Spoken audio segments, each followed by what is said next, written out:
आ गई बेटी? कैसे हैं पापा? चाय पियोगी? नहीं थैंक यू।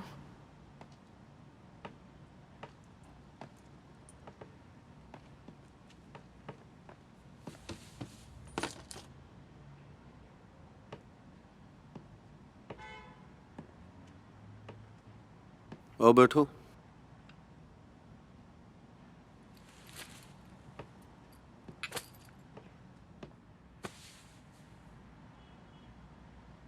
तुम्हें काफी धक्का लगा होगा।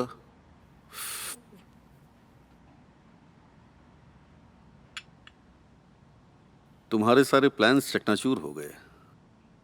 हाँ बिल्कुल। अगर आपने ये हमें दुख पहुंचाने के लिए किया है तो आप कामयाब रहे। तो मुझे तो अवार्ड मिलना चाहिए। हाँ बिल्कुल। तो क्या आप इतनी दूर मुझसे बस यही कहने आए थे?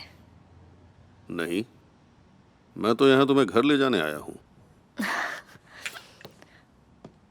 बैठ जाओ।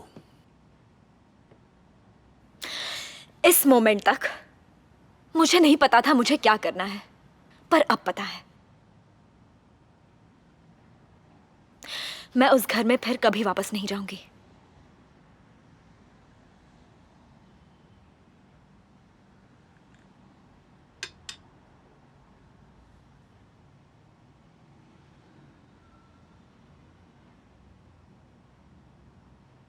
मैं बचूंगा नहीं। ये आप क्या कह रहे हैं? इस बात से तुम्हारा कोई लेना देना नहीं।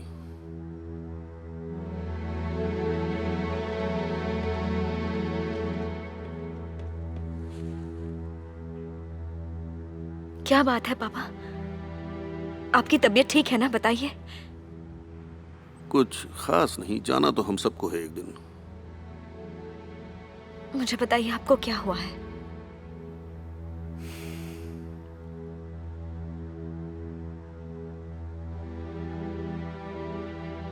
समझ नहीं पा रहा। बहुत पछतावा है मुझे। खुद पर बहुत गुस्सा है।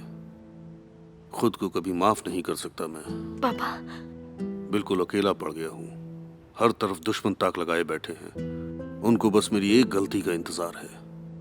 और अफसोस, मेरे बच्चों ने भी ऐसे समय मेरा साथ छोड़ दिया। पापा, हमें कंपनी के लिए जो सही लगा हमने वही किया। कुछ समझ में नहीं आता। मैंने सबसे बहुत झूठ बोला है। बहुत ज्यादा झूठ बोला है। पर अच्छे काम भी किए, तभी तुम और कुरहान मुझे मिले और जल्द ही मेरी गोद में पोता भी होगा। मैं अपनी फैमिली को टूटता नहीं देख सकता।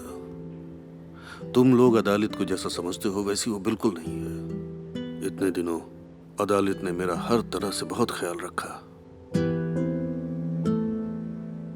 जानती हो सालों से लोग उसे क्या कहते हैं? कोलूदा की मिस्ट्रेस है। लोग कहते हैं उसकी वजह से नूरहान की डेथ हुई, पर मेरे सामने किसी की बोलने की हिम्मत नहीं है। इतने सालों से अदालत ये सब सह रही है। बावजूद इसके उसने कभी मेरा साथ नहीं छोड़ा। वो अपनी जान से भी ज्यादा मुझसे मोहब्बत करती है। इस बात को समझो।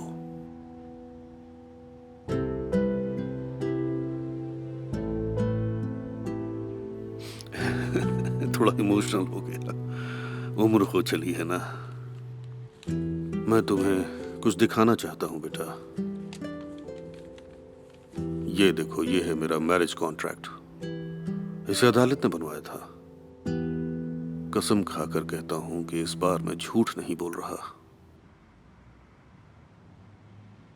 ये पढ़कर तुम्हें समझ में आ जाएगा कि वो मुझसे कितना प्यार करती है। तुम्हारी मां भी ये जानती थी। अदालत ही एक ऐसी शख्स है जिससे मैंने कभी झूठ नहीं बोला। तुम्हारी मां को भी लगता था कि जब मैं अदालत के साथ होता था तो बहुत अच्छा होता था।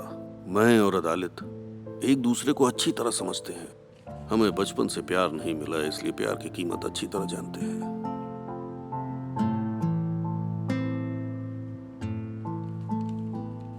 ये बात मेरे दिमाग में थी कि एक न एक दिन उसे शादी जरूर करूंगा, और जब उसे किसी ने शिरीन की शादी में इनवाइट नहीं किया तो मुझे बहुत बुरा लगा। तभी मैंने सोच लिया, अगर मुझसे इतना प्यार करने वाले शख्स को मैं सोसाइटी में रिस्पेक्ट नहीं दिला सकता तो इतना पावरफुल होने का क्या मतलब।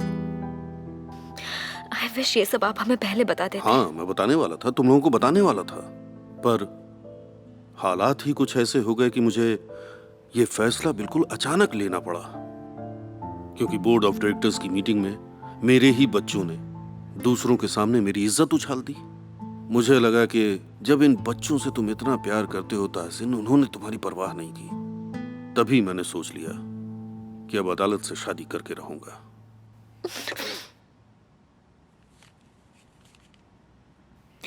पापा प्लीज मुझे बताइए, आपको क्या हुआ है? मुझे कुछ नहीं हुआ, ऐसे ही कह दिया ताकि तुम मेरी बात सुनो। आप ऐसा कैसे कर सकते हैं पापा? मैं तुम्हें छोड़कर भला कहां जा सकता हूं? चलो इधर आओ। आपने तो मुझे डरा दिया, मुझे आपसे बात ही नहीं करनी। अगर मेरी बेटी मुझसे नाराज हो जाए तो जिंदा रहने का क्या मतलब है? अभी तो मुझे नाती पोतों की शक्ल देखनी है, मैं कहां जा सकता हूं? चलो अब जल्दी से अपना सामान पैक कर लो, रास्ते में बहुत ट्रैफिक मिलेगा। जिद मत करो, चलो उठो, जल्दी करो।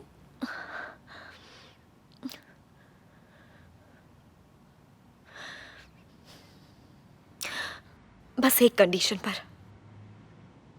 सली, गाड़ी लेकर आओ, हम 5 मिनट में बाहर आ रहे हैं। कैसी कंडीशन? आपको गुंडागर्दी छोड़नी होगी। गुंडागर्दी? हाँ, मैंने खुद अपनी आंखों से देखा है आपको गांव वालों की जमीन पर कब्जा करते हुए। अच्छा,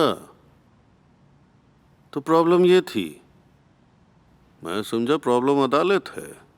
प्लीज पापा, अगर आप मुझसे प्रॉमिस करें कि आप लोगों को परेशान नहीं करेंगे तो मैं अदालत को और लद्दाख को एक्सेप्ट कर लूंगी। और वैसे भी आप मुझे अच्छे से जानते हैं कि मैं अपना प्रॉमिस कभी नहीं तोड़ती। वादा रहा। मेरी कसम खाकर कहिए। जल्दी करो बेटा, सली गाड़ी लेकर आ गया होगा, जाकर सामान पैक करो, जल्दी उठो। पापा पहले मेरी कसम खाकर कहिए।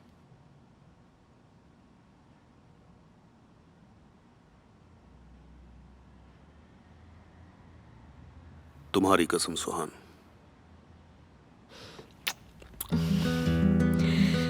लव यू पापा।